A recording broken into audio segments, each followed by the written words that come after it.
মেঘৰ বিষাদ বিজুলীৰ যত খেলা পুৱা গধূলিৰ ৰং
সেইবাবে জগতত ধৰ্ম প্ৰতিষ্ঠা কৰিবৰ হেতু এজন ধৰ্মবীৰক প্ৰয়োজন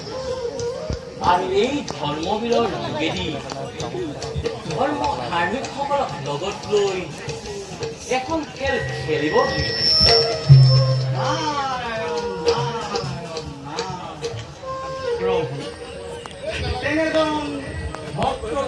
তুমি তাৰ বাবে চিন্তা নকৰিবা দেৱ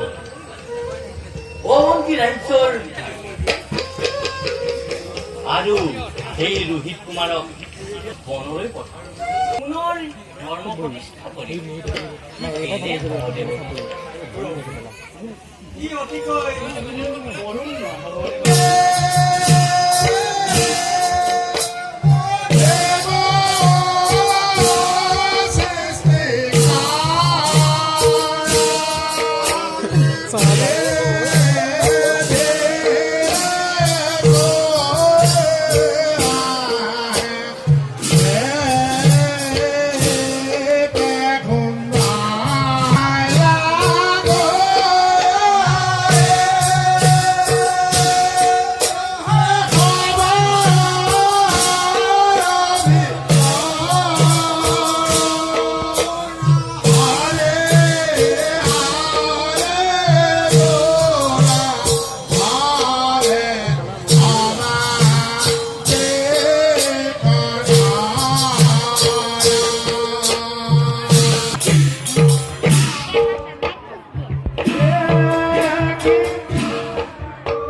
আৰু মোৰ প্ৰজা হৈছে নেকি অসন্তুষ্ট সুখেৰে আছে সকলো প্ৰজা নাই কোনো জৰা ব্যাধি অৱন্তীৰ ভিতৰে সন্ধিয়া আৰতি গাই সকলো প্ৰজাই আনন্দত মতলীয়া হৈ আপোনাৰে জয় গুণ গাইছে সদায় মহাৰাজ চিন্তাৰ কোনো প্ৰয়োজন কোথায় জীৱিত এই বীৰেন্দ্ৰ সিংহ কোনে কৰে ৰাজ্যৰ কাৰণে চিন্তা সমস্ত ক্ষমতাকে একগোট হৈ আমাৰ বিৰুদ্ধে কথা দিব নোৱাৰে এই বীৰেন্দ্ৰ সিংহক বাধা দিব বাধা দিব মহারাজ চিন্তার নাই প্রয়োজন আমার রাজ্য যদি কোনো শত্রুয়ে করে আক্রমণ সমুখ আমার অন্তিম প্রতিফলন এই জয় হির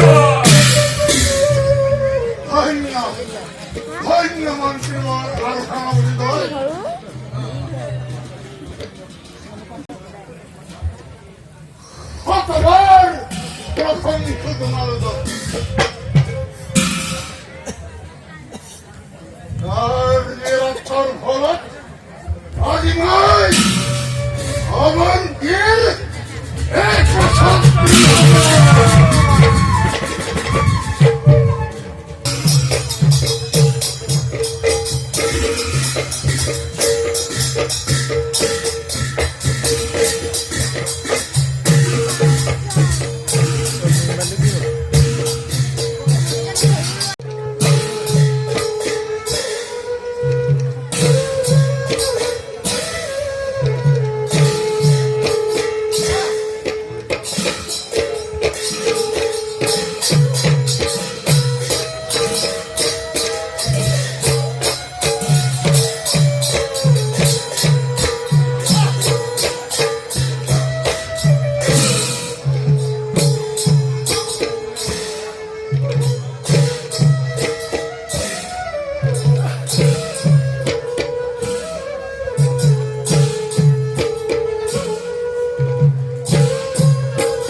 কি অদ্ভুত সপোন সপোনতো কৰিছিলো পূজা আৰম্ভ কিন্তু খন্তেক পিছতেই দেখিলো যে বলি পূজাৰ বাবে গোটেই ৰাজ্যত ধুমুহাৰ প্ৰবল বৈ উঠিছে আৰু এই ধুমুহাত আমাৰ ব্ৰাহ্মণ জাতিটো ধূলিৰ লগত মিহলি হৈ গৈছে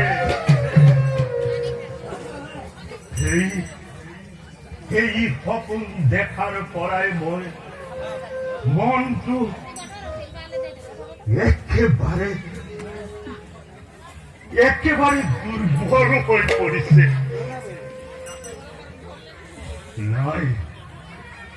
নাই ই কেতিয়াও হ'ব নোৱাৰে ই কেতিয়াও হ'ব নোৱাৰে ই কেতিয়াও হ'ব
পূজাৰী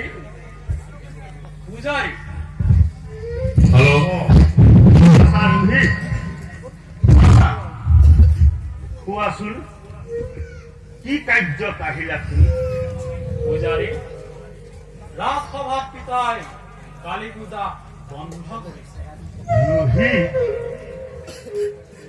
তুমি মোৰ কাৰ্যত কিয় এনেকে বাধা মোৰ জীৱিত কালতেই তই ইয়াৰ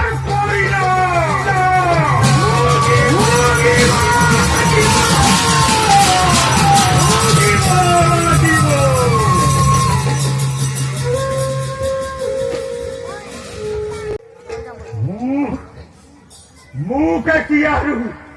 এই পূজাৰী সুধাৰী বুলি নামাতিব মই এতিয়া আৰু পূজাৰী নহয় ঠিক কৰে পূজাৰী মই এতিয়া আৰু পূজাৰী নহয় মই এটা বান্দা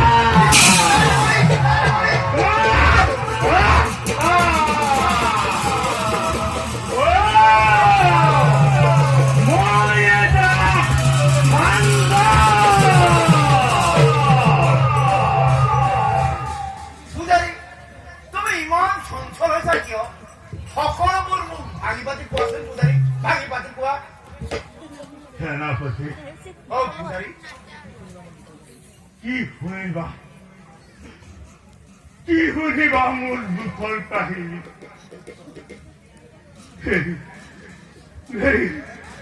লুপ্ত হৰাজি এই ব্ৰাহ্মণৰ লুপ্ত হৰাজি এই ব্ৰাহ্মণেৰ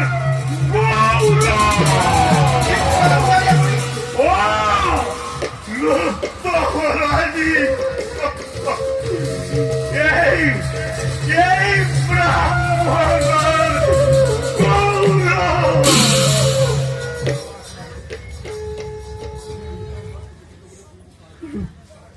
গৌৰব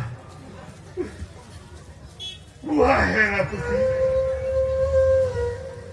তুমি মোক এটা কাম কৰি দিব লাগিব কি কাম পূজাৰী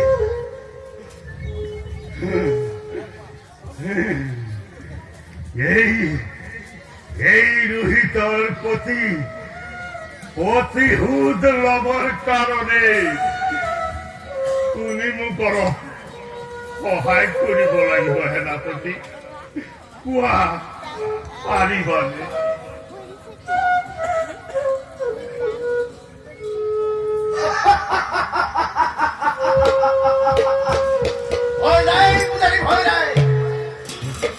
এই কাৰ্যত মই তোমাক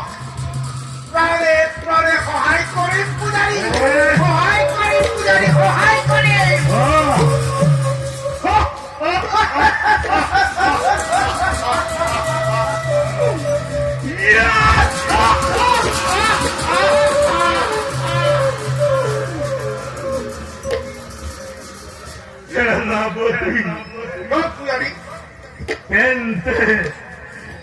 আজিৰ পৰা দুয়োৰে একেডালে যদি সৰু